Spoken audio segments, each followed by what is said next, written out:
درود بر هنردوستان و هنرمندان عزیزم. امروز میخوام براتون سرآشپز بکشم. پس شروع میکنیم به کشیدن.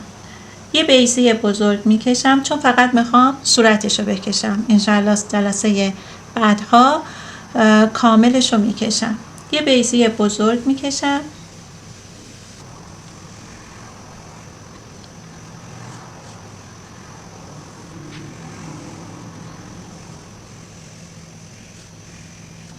بیضه زیاد پررنگ نمی کنم چون احتمال داره بعضی جاهاش پاک بشه.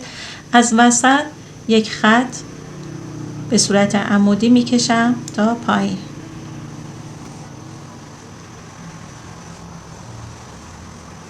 یک خط به صورت افقی میکشم و شروع میکنیم به کشیدن اجزای صورتش. یک مقدار میام بالا و یک خط صاف میکشم برای چشمهاش. قبل از اینکه چشماشو بکشم یک دایره میکشم برای بینیش و از اینجا میام رو به پایین و یه مقدارم از این خط میام پایین، یه دایره بزرگ برای بینیش میکشم.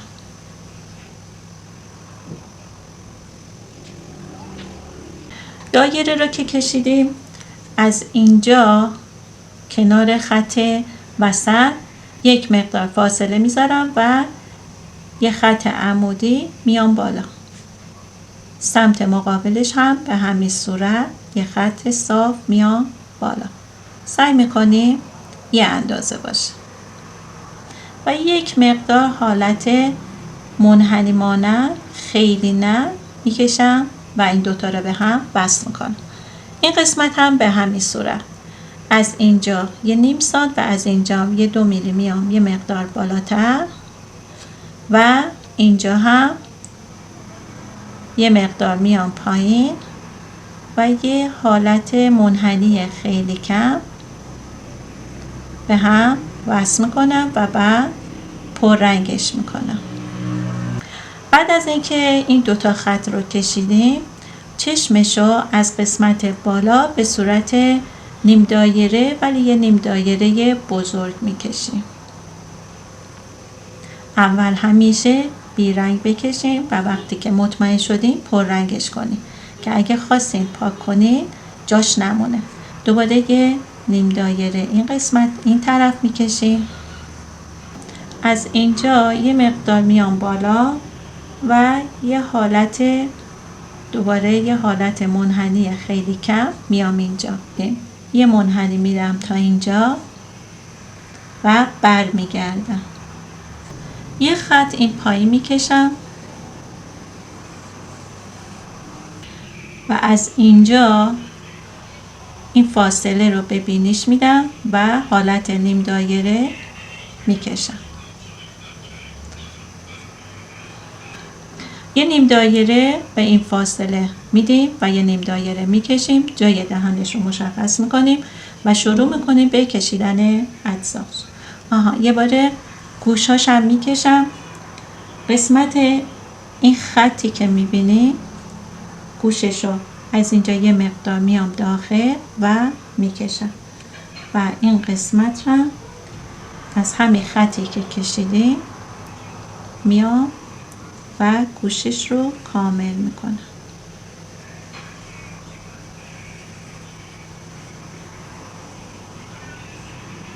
گوش بعدیش رو یه مقدار رو به سمت راست حالت کشیده تر میکشیم. از پایین تر میام و یه مقدار به این سبک میام. شروع میکنیم به کامل کردن. اول از بینیش شروع میکنم. این خط وسط که هست روی بینیش یه نیم دایره کوچیک میام و بر میگردم. این قسمتش رو هم به همین ترتیب و از داخل اینجا یه حالت نیم دایره میام تا اینجا.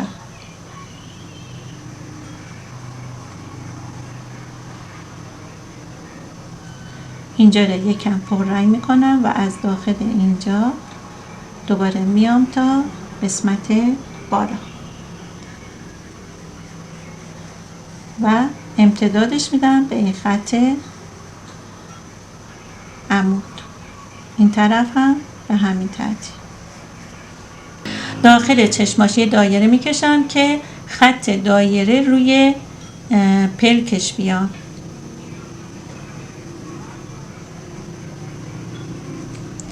این سمت هم به همین ترتیب.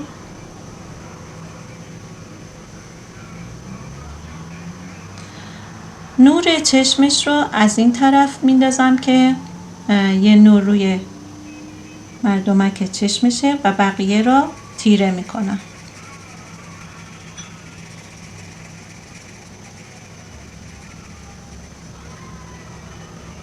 این سمت هم به همین ترتیب یه نور میندازم. هر دو نور به یک سمت باید باشه. حواستون به این موضوع خیلی باشه.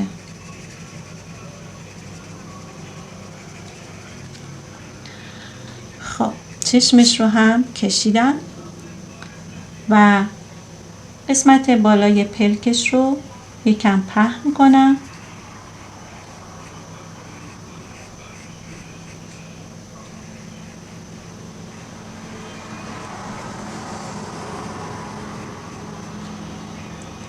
این طرف هم به همین ترتیب.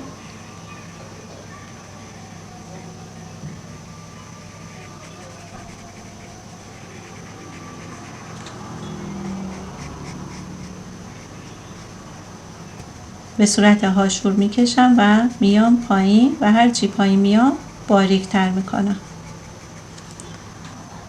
این سمت ابروش هم دوباره به صورت هاشور میکشم و هرچی میام پایین باریک تر میکنم.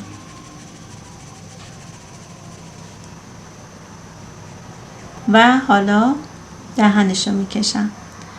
از این قسمت وسط یه مقدار لبه به لبش میدیم.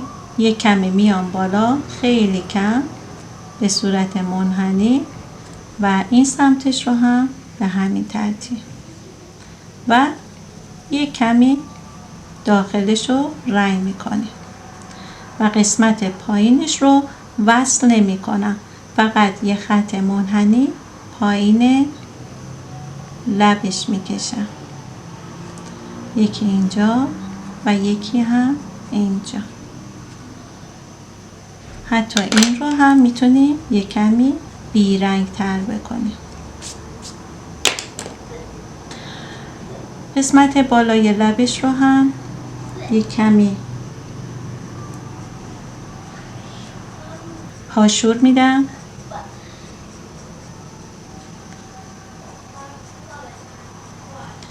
و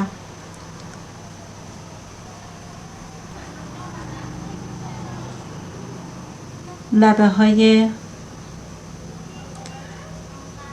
لبش رو هم یه خط میزنیم هر دو طرفا. این طرفا بیشتر و این طرف کمتر. خب حالا بینی و چشماش کامل شده. خطای اضافه صورتش رو پاک میکنم.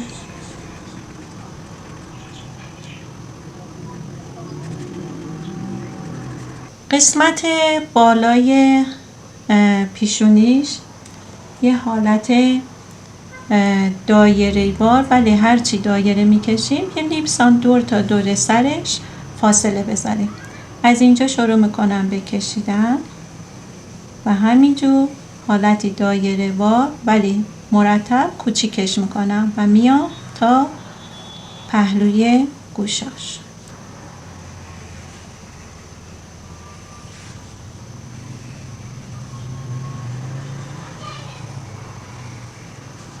پررنگش میکنم مشخص باشه چه کاری انجام دادم. این سمت هم به همین ترتیب انجام میدم و مرتب کوچیکش میکنم. خب حالا همین سبک که ما کشیدیم به همین سبک موهاشو میکشیم. نمیخوام خیلی تو پر بشه ولی این قسمتی پایینش رو پررنگ تر میکنیم.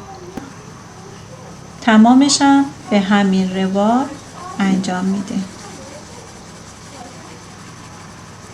و این قسمت پایین رو بیشتر میکشیم که پررنگ تر بشه.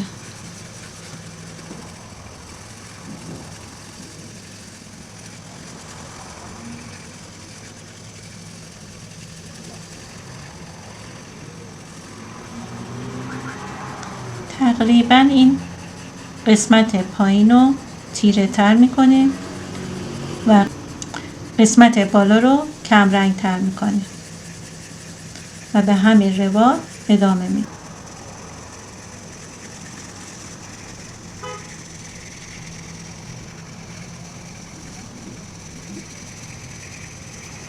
حالت دورانه انجام میدیم.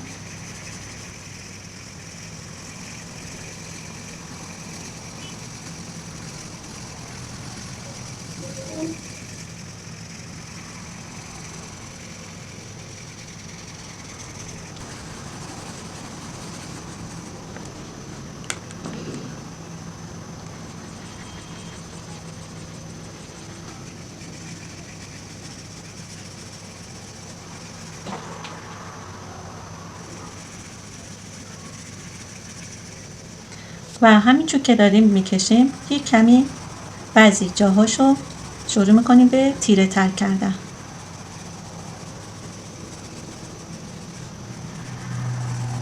حالت طبیعی تر بیشتر بشه.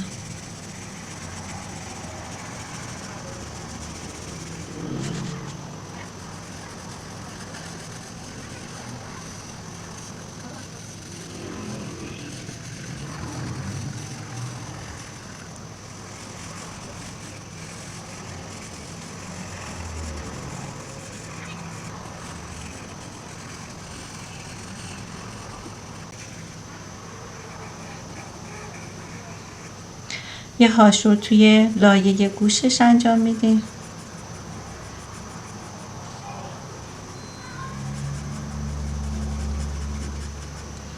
این قسمت گوشش هم میکشیم لایه، یه هاشور بیرنگ. قسمت های اینجا رو تیره تر و کم رنگ تر میکنیم. پایین بغل بینیش رو هم قسمت بالا رو یه هاشور میدیم.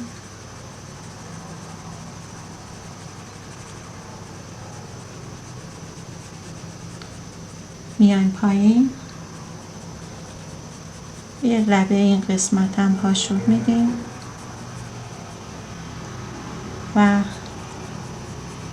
میایم پایین و اینجاها رو هم یه مقدار هاشور میدیم.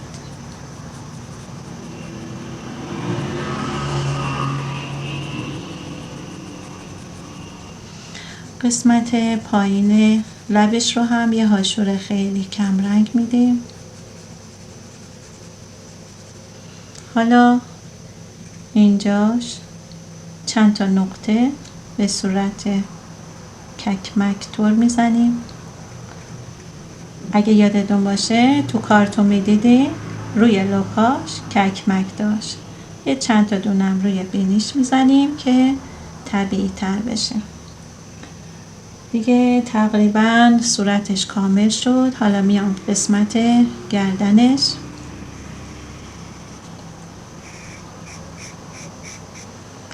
از اینجا که وسط صورتش باشه، از اینجا میام پایین و این قسمتش رو هم میام پایین.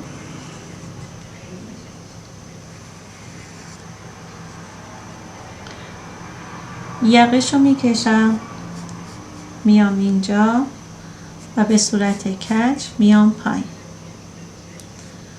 و یه لبه هم به این قسمت میدم و یقه لباسش رو صاف میام پایین. از اینجا صاف میام یه کمی اینجا و بعد به صورت نیم دایره میام یکم رو به جلو و خط صاف میکشم تا اینجا و یقش رو کامل میکنم و اینو امتداد میدم به اینجا که یقشه.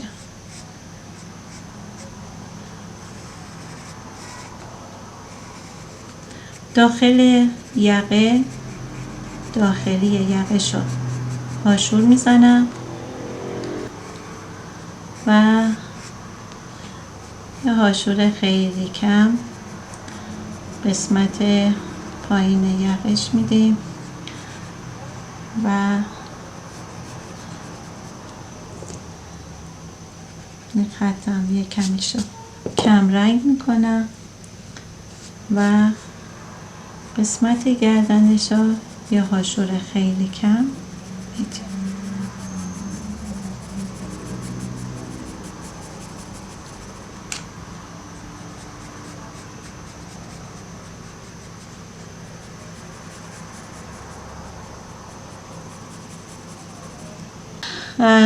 اگر طرح سنتی مد نظرتونه بگین تا براتون بکشم و بهتون آموزش بدم و شروع کنین شما هم به تمرین کردن و کشیدن با ما باشین. با آموزش های بیشتر موفق باشین.